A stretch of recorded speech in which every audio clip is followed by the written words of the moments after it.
الحمد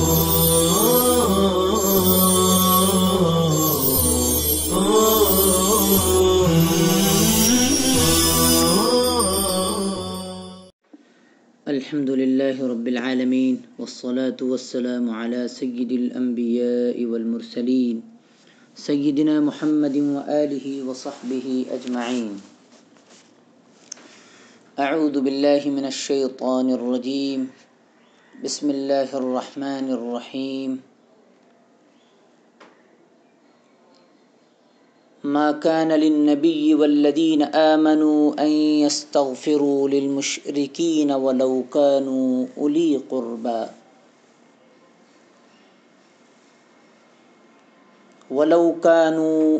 قربى من بعد ما تبين لهم أنهم أصحاب الجحيم. نبی کے لیے اور ایمان والوں کے لیے مناسب نہیں ہے کہ وہ استغفار کریں مشرکین کے لیے،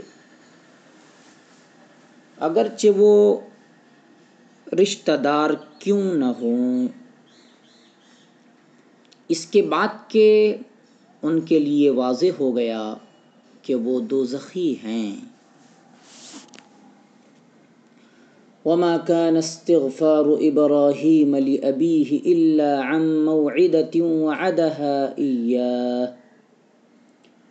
اور ابراہیم علیہ السلام کا استغفار اپنے ابا کے لیے نہیں تھا مگر ایک وعدے کی وجہ سے جو انہوں نے ان سے کیا تھا، یعنی ابا سے کیا تھا. فلما تبین له انه عدو للہ تبرأ منہ. لیکن جب ابراہیم علیہ السلام کے سامنے واضح ہو گیا کہ یہ اللہ کا دشمن ہیں، یعنی ابا، تو اس سے انہوں نے براءت کر لی، یعنی چھٹکارا حاصل کر لیا یا بیزاری کا اظہار کیا. ان ابراہیم لأواہ حلیم. یقیناً ابراہیم علیہ السلام بہت زیادہ اللہ کی طرف رجوع ہونے والے، حلم والے تھے. وما كان الله ليضل قوما بعد إذ هداهم حتى يبين لهم ما يتقون. اور اللہ ایسا نہیں ہے کہ کسی قوم کو گمراہ کرے انہیں ہدایت دینے کے بعد، جب تک ان پر واضح نہ کر دے کہ کن باتوں سے انہیں بچنا ہے. ان اللہ بکل شیء علیم. یقیناً اللہ ہر چیز کو خوب جاننے والے ہیں. ان اللہ لہ ملک السماوات والارض. یقیناً اللہ ہی کے لیے آسمانوں اور زمین کی سلطنت ہے. یحیی و یمیت. وہ زندہ کرتا ہے اور موت دیتا ہے. وما لکم من دون اللہ من ولی ولا نصیر. اور تمہارے لیے اللہ کے علاوہ کوئی کارساز اور مددگار نہیں ہے.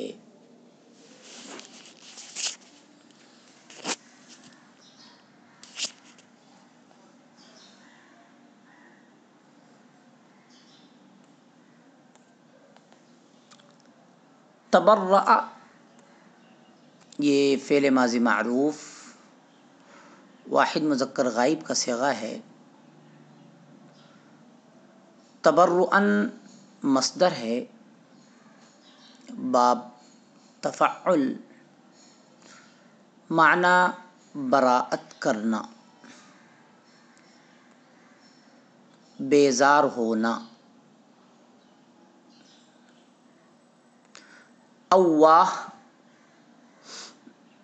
یہ فعال کے وزن پر مبالغے کا صیغہ ہے.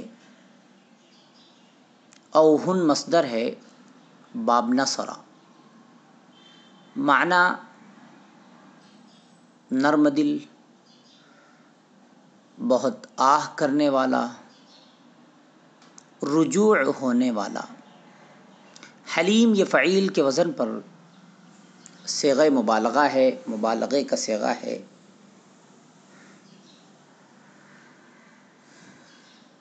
حلم مصدر ہے باب کا روما. معنی ہے جوش غضب سے نفس اور طبیعت کو روکنا.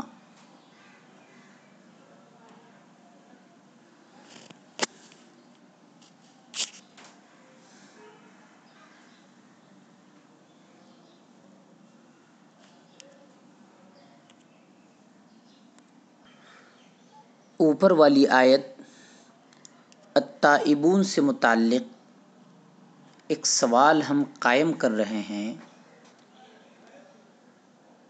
اور وہ سوال یہ ہے کہ التائبون سے لے کر الناہون تک متعدد صفات کا ذکر آیا ہے، لیکن ان میں حرف عطف استعمال نہیں ہوا. لیکن والناہون سے پہلے حرف عطف لایا گیا. مفسرین کرام رحمہم اللہ نے اس سوال کے متعدد جواب دیے ہیں. پہلا جواب، ایسے مواقع پر حرف عطف کا ذکر کرنا اور نہ کرنا دونوں صحیح ہیں، اس لیے اس صورت میں مزید کسی توجیح کی ضرورت نہیں. دوسرا جواب یہ ہے کہ الناہون کا الآمرون پر عطف ہے، کیونکہ یہ دونوں مل کر ایک مکمل صفت بنتے ہیں. تیسرا جواب، علامہ قرطبی رحمہ اللہ نے لکھا ہے کہ قریش کی لغت یہ ہے کہ 7 کے عدد تک حرف عطف ذکر نہیں کرتے، اور جب 8واں ذکر کرتے ہیں تو پھر حرف عطف کا ذکر کیا جاتا ہے. الناہون چونکہ 8ویں صفت ہے، اس لیے واو کا اضافہ کیا گیا ہے. بہرحال آج کے سبق سے متعلق وجوہ اعراب. ما نافیہ ہے، کانا فعل ناقص ہے. للنبی والذین آمنوا یہ کانا کی خبر مقدم ہے، اور ان یستغفروا یہ ان حرف ناصب بھی ہے اور ان مصدریہ بھی ہے. اس اعتبار سے یستغفروا یہ مصدر کی مفرد کی تعویل میں ہو کر کانا کا اسم ہے. ولو کانوا واو حرف عاطفہ ہے. لو یہ لو تعلیل کے لیے ہے. کانو یہ فعل ناقص ہے، ضمیر اس کا اسم ہے. اولی یہ حالت نصبی میں ہے، یعنی کانو کی خبر ہے. ما یہ موصولہ ہے. وما کان استغفار، کانا فعل ناقص ہے. استغفار یعنی استغفار ابراہیم یہ مضاف الیہ مل کر کانا کا اسم ہے. ابراہیم یہ غیر منصرف ہے، اس بنا پر حالت نصبی میں، حالت جری میں آپ فتحہ دیکھ رہے ہیں. الا یہ حرف حصر ہے، ادات حصر میں سے ہے. کانا کی خبر یہاں محذوف ہے. بعض لوگوں نے کہا ہے کانا کی خبر محذوف ہے اور وہ برم ببعدہ ہے، اور ان موعدۃ جار مجرور مل کر اسی محذوف خبر سے متعلق ہے. وعدہا ایاہ یہ واو حرف عاطفہ ہے. عفواً وعدہ فعل ہے اور اس میں ہوا ضمیر فاعل ہے، ہا ضمیر یہ مفعول اول ہے، ایاہ یہ مفعول ثانی ہے۔ فلما میں جو فا ہے یا عاطفہ ہے، لما حرف شرط ہے، تبرأ منہ یہ جواب شرط ہے۔ لہو جار مجرور مل کر تبینہ فعل سے متعلق ہے۔ عدوٌ یہ ان حرف مشبہ بالفعل کی خبر ہے، للہ یہ عدوٌ سے متعلق ہے۔ لأواہن میں جو لام ہے یہ لام تاکید ہے۔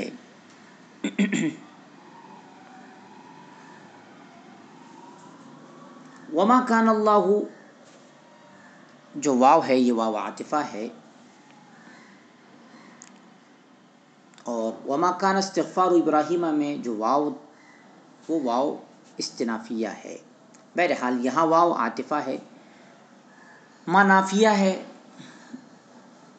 اور کان فعل ناقص ہے، اللہ اس کا اسم ہے۔ لیضل میں جو لام ہے یہ لام جحود ہے، لام انکاری ہے، اور لام جحود کی علامت یہ ہوتی ہے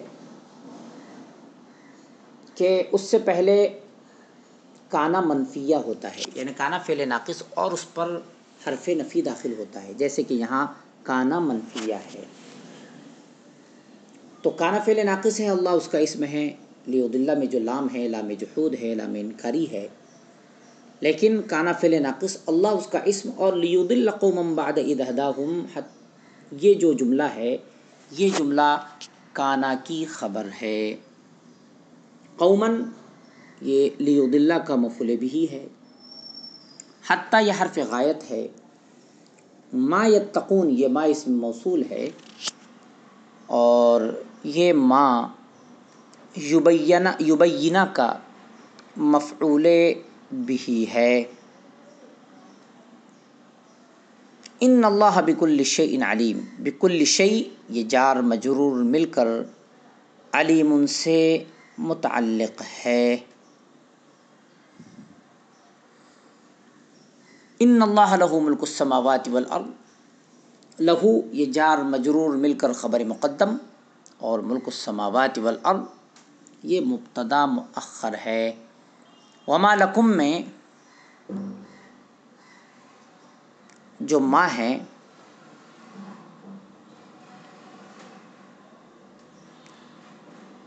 یہ ما نافیہ ہے، لکم یہ جار مجرور مل کر خبر مقدم ہے،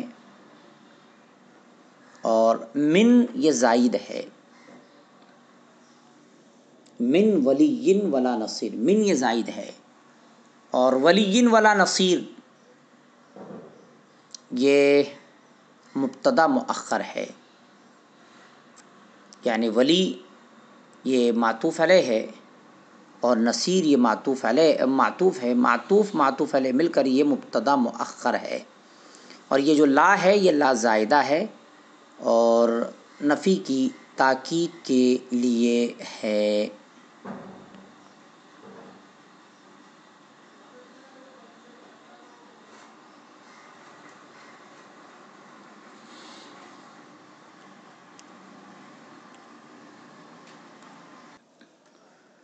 ما كان للنبي والذين آمنوا أن يستغفروا للمشركين ولو كانوا أولي قربى، یہ آیت کس موقع پر نازل ہوئی؟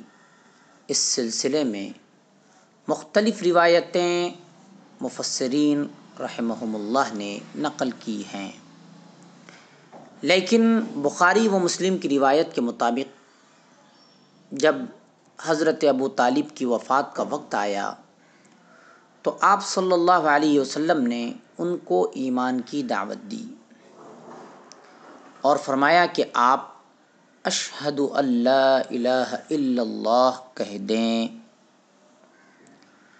میں اللہ کے پاس آپ کے حق میں گواہی دوں گا۔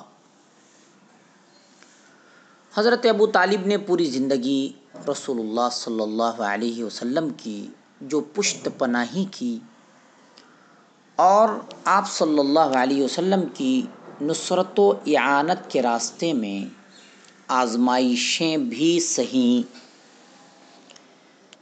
اس کی بنا پر آپ صلی اللہ علیہ وسلم کی شدید خواہش تھی کہ وہ ایمان لے آئیں،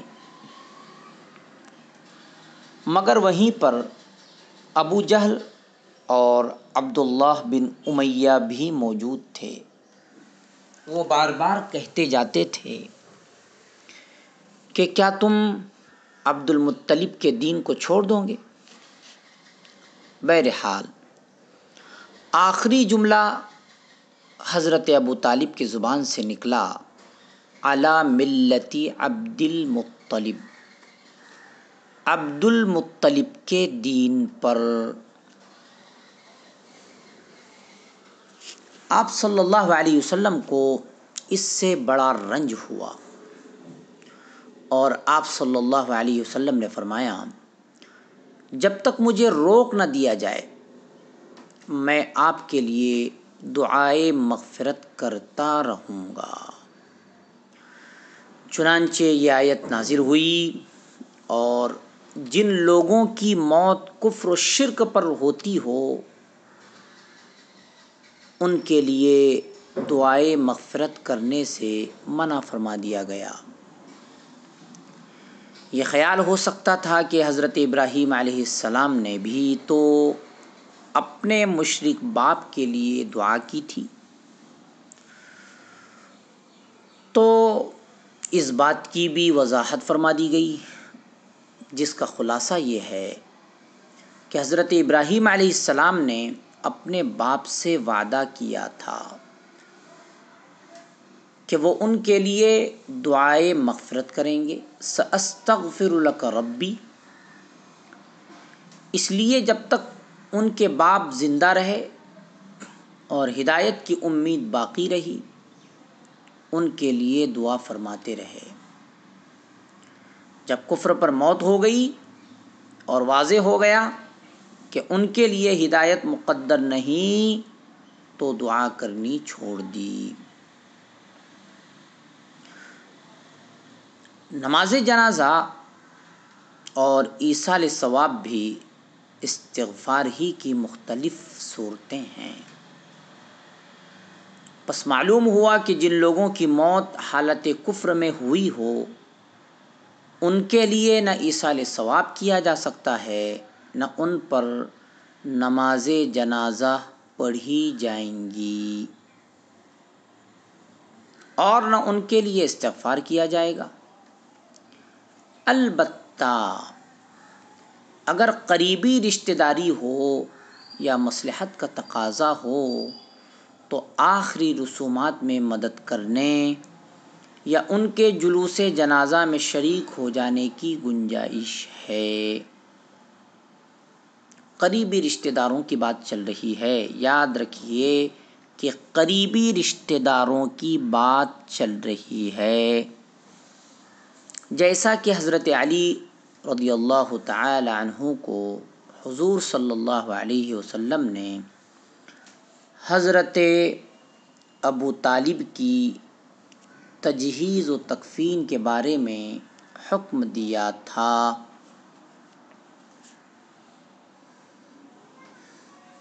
بلکہ مشہور تابعی مکحول رحمہ اللہ کی روایت میں ہے کہ خود رسول اللہ صلی اللہ علیہ وسلم بھی حضرت ابو طالب کے جنازے کے ساتھ گئے مگر ان پر نماز نہیں پڑھی۔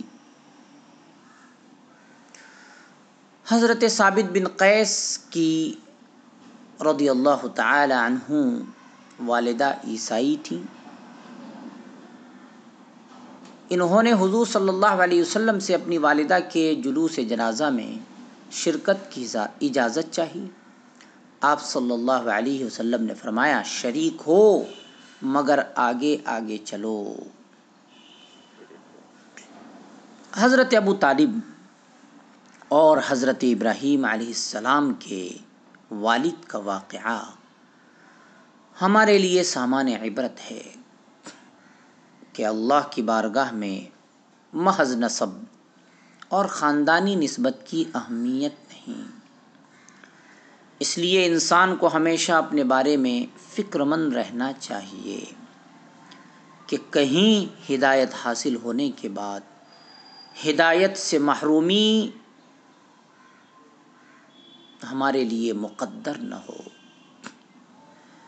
ربنا لا تزغ قلوبنا بعد اذ هديتنا وهب لنا من لدنك رحمة انك انت الوهاب۔ یہ بھی معلوم ہوا کہ مسلمانوں کے لیے خونی اور خاندانی رشتہ اصل نہیں ہے، ایمان کا رشتہ اصل رشتہ ہے۔ انما المؤمنون اخوہ، قریب ترین رشتہ دار بھی اگر ایمان سے محروم ہو تو مسلمان پر لازم ہے کہ وہ ان سے دینی لحاظ سے بے تعلقی برتے۔ اگر یہ آیات حضرت ابو طالب کی وفات کے موقع پر نازل ہوئی ہوں تو یہ دونوں آیات بھی مکی قرار پائیں گی۔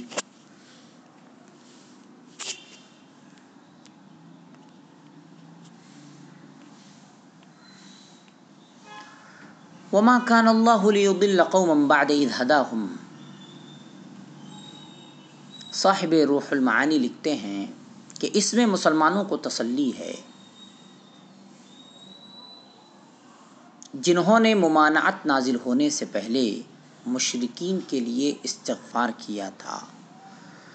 اللہ جل شانہ نے فرمایا کہ اللہ تعالی مہربان ہیں، وہ ایسا نہیں ہے کہ اہل ایمان کی مذمت اور مواخذہ فرمائیں کہ تم نے مشرکین کے لیے استغفار کیوں کیا، جبکہ یہ استغفار کرنا ممانعت نازل فرمانے سے پہلے تھا۔ جن لوگوں نے استغفار کیا ہے اللہ تعالیٰ ان کے اس عمل کو گمراہی قرار نہیں دے گا۔ ہاں، جب بات واضح طور پر بیان کر دی گئی تو اس کی خلاف ورزی باعث مذمت اور سبب مواخذہ ہوگی۔ صلی اللہ تعالی علی خیر خلقہ سیدنا محمد وآلہ وصحبہ اجمعین برحمتک یا ارحم الراحمین۔